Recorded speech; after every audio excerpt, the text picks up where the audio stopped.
So imagine what you would do if every single month somebody else was paying your mortgage and your utilities and your property taxes and your home maintenance and your lawn care. And I'm going to explain in this video exactly how that's possible.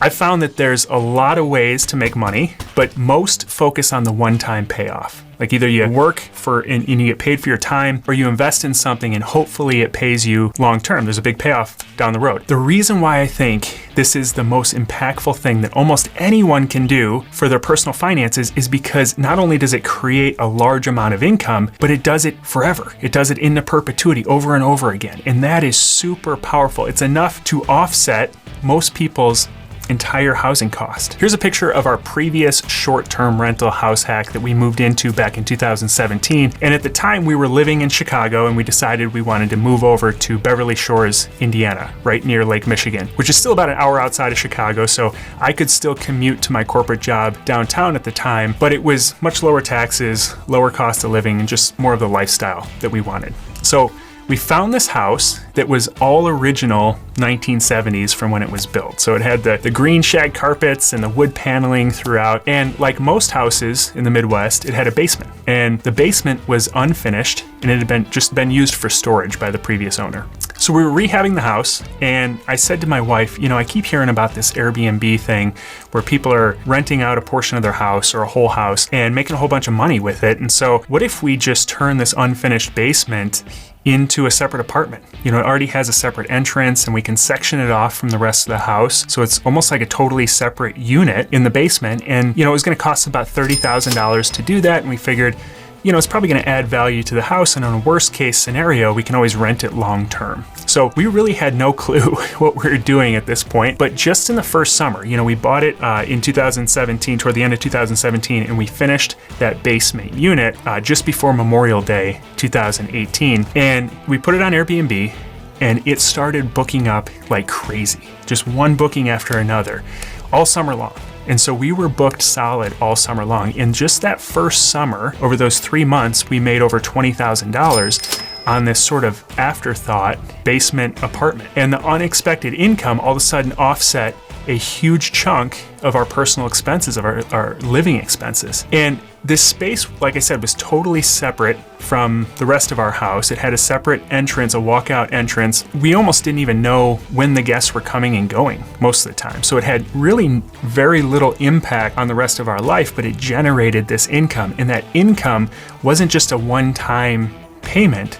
This was going to recur over and over. Obviously, the summers were going to be higher income and the winters less income. So after this experience, we knew that we never wanted to live in a situation where we weren't doing some version of a house hack. But we also knew that we didn't want to stay in our current house that had no yard. We were starting to have more kids, so we had 3 young kids, and we knew that we wanted some land. We wanted to start doing some hobby farming and growing our own food and having chickens and having more room for the kids to run around. We started to think through what this could look like on that scale. So I'm going to share with you what our current house hack situation looks like. But before we do, if this is helpful, if you can push that little thumbs up button, it really does help spread this video and it helps get it to other people who could benefit as well. So using conventional financing, we bought 45 acres not too far from where we'd been living. And it was able to qualify for conventional financing because it happened to have an old farmhouse on it. So I hear people talk about all the time how they want land and they can't get financing for it because it's hard to finance land itself. But if you can find land that happens to have an old house on it, then you're financing the house that just so happens to come with a lot of acreage. So that's exactly what we did. This property hadn't been lived in over 15 years. So you can imagine there's a lot of deferred maintenance. So we decided to fix up the house first, and then we started fixing up the barns and cleaning up the overgrown land at the same time. And we turned one small corner of one of the pole barns into a barn Airbnb. And we didn't know what to expect. You know, it wasn't like a over-the-top Airbnb. It was an 800 square foot, pretty basic Airbnb with a loft that sleeps 6 people. And as of recording this, now we've hosted over 105 guests, and every single review has been the full 5 stars, which is pretty tough to do after 105 guests. You know, usually there's a few in there that'll give you a lower rating than 5 stars, but people absolutely love it. and it's stayed pretty much booked up consistently ever since. So if you think about the math on this little 800 square foot section of one of the barns brings in a gross $45,000 a year now. And ironically, that's about enough to pay for the entire 45-acre farm. So this is about the most efficient income producing activity that you could do with this tiny little section of the farm, and it leaves us with 44.9 acres of land remaining to either enjoy or make income otherwise. So you might be saying, great, but I don't have a property with a basement, or I don't have a barn, or I don't want a barn. I don't want to live on a farm.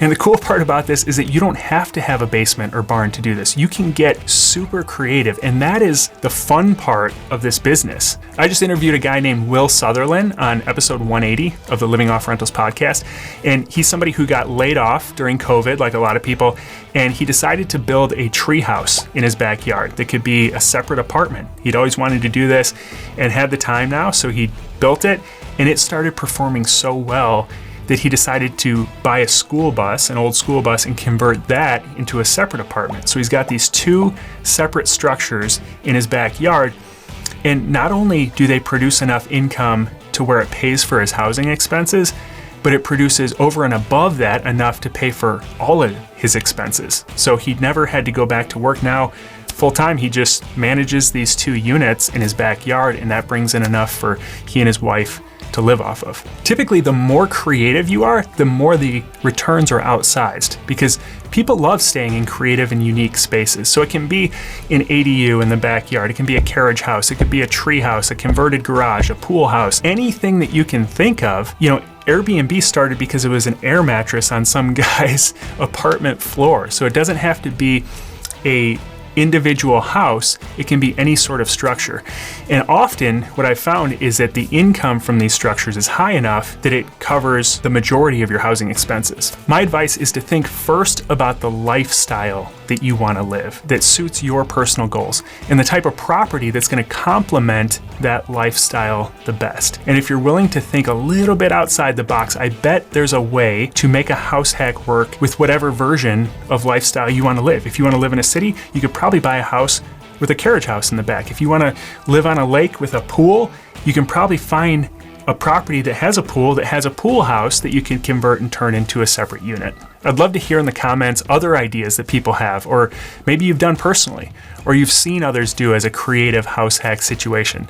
I'm always blown away with these new concepts. You think you've seen it all, and then somebody comes up with something new that's really cool. Over the years, we've accumulated other short-term rentals beyond just our personal residence, and pretty quickly we got to a place where our short-term rentals covered all of our expenses, not just our housing expense. And at that point, I was able to leave my corporate job, which is coming up on 3 years ago now. It's crazy how time flies.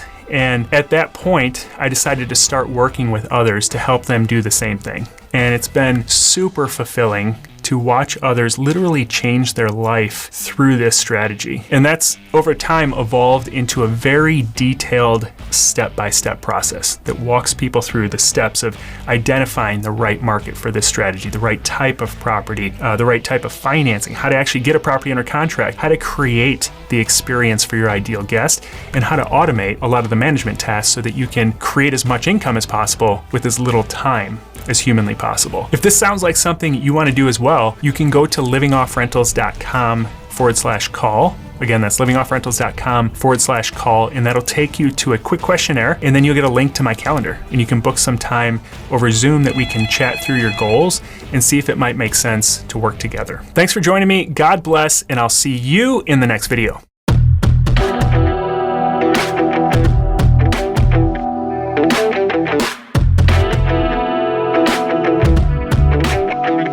Okay.